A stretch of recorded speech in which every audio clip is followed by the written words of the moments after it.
J'ai invité les copains à venir à la maison cet après-midi pour jouer au cow-boy. Ils sont arrivés avec toutes leurs affaires. Rufus avait mis la panoplie d'agents de police que lui avait offerte son papa, avec le képi, les menottes, le revolver, le bâton blanc et le sifflet à roulette. Eudès portait le vieux chapeau boy scout de son grand frère et un ceinturon avec des tas de cartouches en bois et deux étuis dans lesquels il y avait des revolvers terribles avec des crosses faites dans le même genre d'os que le poudrier que papa a acheté à maman après qu'ils se sont disputés à cause du rôti qui était trop cuit, mais maman disait que c'était parce que papa était arrivé en retard. Alceste était un Indien. Il avait une hache en bois et des plumes sur la tête. Il ressemblait à un gros poulet. Geoffroy, qui aime bien se déguiser et qui a un papa très riche qui lui donne tout ce qu'il veut, était habillé complètement en cow-boy avec un pantalon en mouton, un gilet en cuir, une chemise à carreaux, un grand chapeau, des revolvers à capsule et des éperons avec des pointes terribles. Moi, j'avais un masque noir qu'on m'avait donné pour Mardi Gras, mon fusil à flèche et un mouchoir rouge autour du cou qui est un vieux foulard à ma maman. On était chouettes. On était dans le jardin et maman nous avait dit qu'elle nous appellerait pour le goûter. Bon, j'ai dit. Alors voilà, moi, je suis le jeune homme et j'ai un cheval blanc.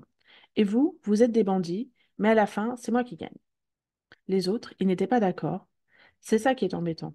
Quand on joue tout seul, on ne s'amuse pas, et quand on n'est pas tout seul, les autres font des tas de disputes. Pourquoi est-ce que ce ne serait pas moi, le jeune homme a dit Eudès. Et puis pourquoi je n'aurais pas un cheval blanc, moi aussi? Avec une tête comme la tienne, tu peux pas être le jeune homme, a dit Alceste. Toi, l'Indien, tais-toi, ou je te donne un coup de pied dans le croupion, a dit Eudès, qui est très fort et qui aime bien donner des coups de poing sur les nez des copains. Et le coup du croupion, ça m'a étonné parce que c'est vrai qu'Alceste ressemblait à un gros poulet. En tout cas, moi, a dit Rufus, je serai le shérif. Le shérif, a dit Geoffroy. Où est-ce que tu as vu un shérif avec un képi? Tu me fais rigoler. Ça n'a pas plu à Rufus, dont le papa est agent de police. Mon papa, il a dit, il porte un képi et il ne fait rigoler personne. Il ferait rigoler tout le monde s'il s'habillait comme ça au Texas, a dit Geoffroy. Et Rufus lui a donné une gifle. Alors Geoffroy a sorti un revolver de l'étui et lui a dit, tu le regretteras, Joe. Et Rufus lui a donné une autre gifle et Geoffroy est tombé assis par terre en faisant pan avec son revolver. Alors Rufus s'est appuyé les mains sur le ventre et il a fait des tas de grimaces et il est tombé en disant, tu m'as eu, coyote, mais je serai vengé. Moi, j'ai galopé dans le jardin en me donnant des tapes dans la culotte pour avancer plus vite et Eudès s'est approché de moi. Descends de ce cheval, il a dit. Le cheval, c'est blanc, c'est moi qui l'ai. Non, monsieur, je lui ai dit. Ici, je suis chez moi et le cheval blanc, c'est moi qui l'ai. Et Eudès m'a donné un coup de poing sur le nez. Rufus a donné un grand coup de sifflet à roulette. Tu es un voleur de chevaux, il a dit à Eudès. Et à Kansas City, les voleurs de chevaux, on les pend. Alors Alceste est venu en courant et il a dit, Minute, tu veux pas le pendre, le shérif, c'est moi. Depuis quand, volaille? A demandé Rufus. Alceste, qui pourtant n'aime pas se battre, a pris sa hache en bois et avec le manche, toc, il a donné un coup sur la tête de Rufus qui ne s'y attendait pas. Heureusement que sur la tête de Rufus, il y avait le képi. Mon képi, tu as cassé mon képi, il a crié Rufus. Et il s'est mis à courir après Alceste, tandis que moi, je galopais de nouveau autour du jardin. Hé les gars, a dit Eudès, arrêtez, j'ai une idée. Nous, on sera les bons, et Alceste, la tribu des Indiens, et il essaie de nous capturer, et puis il prend un prisonnier. Mais nous, on arrive et on délivre le prisonnier, et puis Alceste est vaincu. Nous, on était tous pour cette idée qui était vraiment chouette, mais Alceste n'était pas d'accord. Pourquoi est-ce que je ferais l'Indien, a dit Alceste. Parce que tu as des plumes sur la tête, idiot, a répondu Geoffroy. Et puis si ça ne te plaît pas, tu ne joues plus. C'est vrai ça, à la fin, tu nous embêtes. Eh bien, puisque c'est comme ça, je ne joue plus, a dit Alceste. Et il taille dans un coin boudé et mangeait un petit pain au chocolat qu'il avait dans sa poche. Il faut qu'il joue, a dit Eudès. C'est le seul Indien que nous ayons d'ailleurs. S'il ne joue pas, je le plume. Alceste a dit que bon. Il voulait bien, mais à condition d'être un bon Indien à la fin. D'accord, d'accord, a dit Geoffroy. Ce que tu peux être contrariant tout de même. Et le prisonnier, ce sera qui? J'ai demandé. Ben, ce sera Geoffroy, a dit Eudès. On va l'attacher à l'arbre avec la corde à linge. Ça va pas, non? A demandé Geoffroy. Pourquoi moi? Je ne peux pas être le prisonnier. Je suis le mieux habillé de tous. Ben quoi? A répondu Eudès. Ce n'est pas parce que j'ai un cheval blanc que je refuse de jouer. Le cheval blanc, c'est moi qui l'ai, j'ai dit. Eudès s'est fâché. Il a dit que le cheval blanc, c'était lui, et que si ça ne me plaisait pas, il me donnerait un coup de poing sur le nez. Essaie, j'ai dit, et il a réussi. Bouge pas, Oklahoma Kid, criait Geoffroy, et il tirait des coups de revolver partout. Rufus, lui, donnait du sifflet à roulette et disait ouais, je suis le shérif.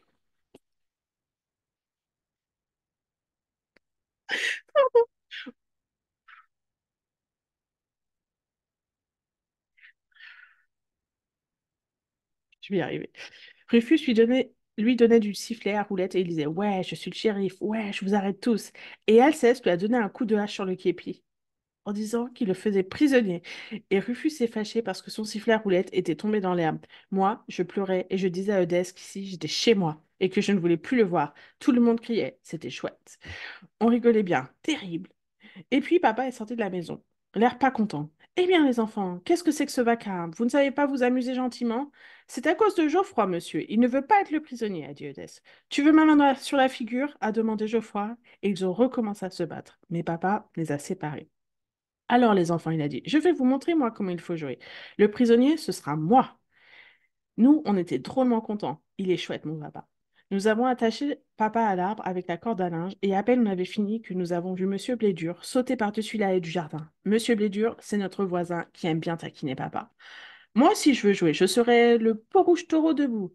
Sors d'ici, Blédur. On ne t'a pas sonné. Monsieur Blédur, il était formidable. Il s'est mis devant papa avec des bras croisés et il a dit que le visage pâle retienne sa langue.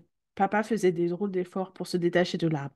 Et Monsieur Blédur s'est mis à danser autour de l'arbre en poussant des cris.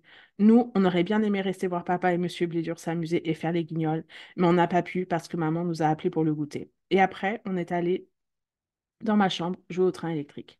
Ce que je ne savais pas, c'est que papa aimait tellement jouer au cow-boy. Quand on est descendu le soir, Monsieur Blédur était parti depuis longtemps. Mais papa était toujours attaché à l'arbre, à crier et à faire des grimaces. C'est chouette de savoir s'amuser tout seul comme ça. Chapitre 2. Le deuxième chapitre d'aujourd'hui, le bouillon. Aujourd'hui, à l'école, la maîtresse a manqué. Nous étions dans la cour, en rang, pour entrer en classe, quand le surveillant nous a dit: Votre maîtresse est malade aujourd'hui. Et puis Monsieur Dubon, le surveillant, nous a conduits en classe. Le surveillant, on l'appelle le bouillon, quand il n'est pas là, bien sûr. On l'appelle comme ça, parce qu'il dit tout le temps: Regardez-moi dans les yeux. Et dans le bouillon, il y a des yeux. Moi non plus, je n'avais pas compris tout de suite. C'est des grands qui me l'ont expliqué. Le bouillon a une grosse moustache et il punit souvent. Avec lui, il ne faut pas rigoler. C'est pour ça qu'on était embêtés qu'il vienne nous surveiller. Mais heureusement, en arrivant en classe, il nous a dit: Je ne peux pas rester avec vous. Je dois travailler avec monsieur le directeur. Alors regardez-moi dans les yeux et promettez-moi d'être sage. Tous nos adieux, on regardait dans les siens et on a promis. D'ailleurs, nous sommes toujours assez sages. Mais il avait l'air de se méfier, le bouillon. Alors, il a demandé qui était le meilleur élève de la classe. C'est moi, monsieur, a dit Agnan tout fier. Et c'est vrai, Agnan, c'est le premier de la classe, c'est aussi le chouchou de la maîtresse, et nous, on ne l'aime pas trop. Mais on ne peut pas lui taper dessus aussi souvent qu'on le voudrait à cause de ses lunettes. Bon, a dit le bouillon, tu vas venir t'asseoir à la place de la maîtresse et tu surveilleras tes camarades. Je reviendrai de temps en temps pour voir comment les choses se passent. Révisez vos leçons. Agnan, tout content, est allé s'asseoir au bureau de la maîtresse et le bouillon est parti. Bien, a dit Agnan. Nous devions avoir arithmétique. Prenez vos cahiers, nous allons faire un problème. C'est pas un peu fou? A demandé Clotaire. Clotaire, taisez-vous, a crié Agnan, qui avait vraiment l'air de se prendre pour la maîtresse. Viens me le dire ici si t'es un homme, a dit Clotaire. Et la porte de la classe est ouverte et on a vu entrer le bouillon tout content. Ah, il a dit. J'étais resté derrière la porte pour écouter. Vous là-bas, regardez-moi dans les yeux. Clotaire a regardé. Mais ce qu'il a vu n'a pas eu l'air de lui faire tellement plaisir. Vous allez me conjuguer le verbe: je ne dois pas être grossier envers un camarade qui est chargé de me surveiller et qui veut me faire faire des problèmes d'arithmétique. Après avoir dit ça, le bouillon est sorti, mais il nous a promis qu'il reviendrait. Joachim s'est proposé pour guetter le surveillant à la porte. On a été tous d'accord, sauf Agnan qui criait: Joachim, à votre place. Joachim a tiré la langue à Agnan, il s'est assis devant la porte et il s'est mis à regarder par le trou de la serrure.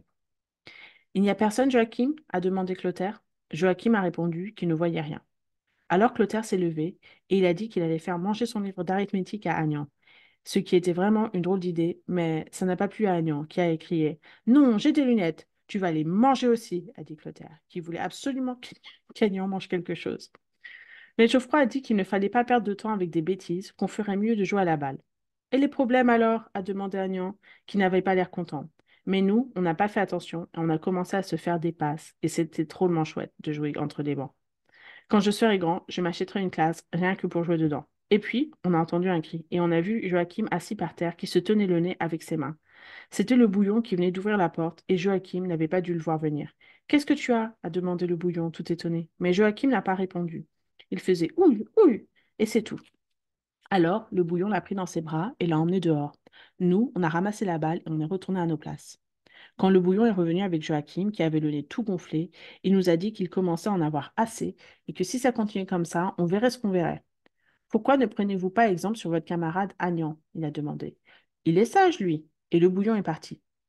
On a demandé à Joachim ce qui lui était arrivé, et il nous a répondu qu'il s'était endormi à force de regarder par le trou de la serrure. Un fermier va à la foire, a dit Agnan. Dans un panier, il a 28 œufs à 500 francs la douzaine. C'est de ta faute le coup de nez, a dit Joachim. Ouais, a dit Clotaire. On va lui faire manger son livre d'arithmétique avec le fermier. Ouais, a dit Clotaire. On va lui faire manger son livre d'arithmétique avec le fermier, les œufs et les... Agnan, alors, s'est mis à pleurer.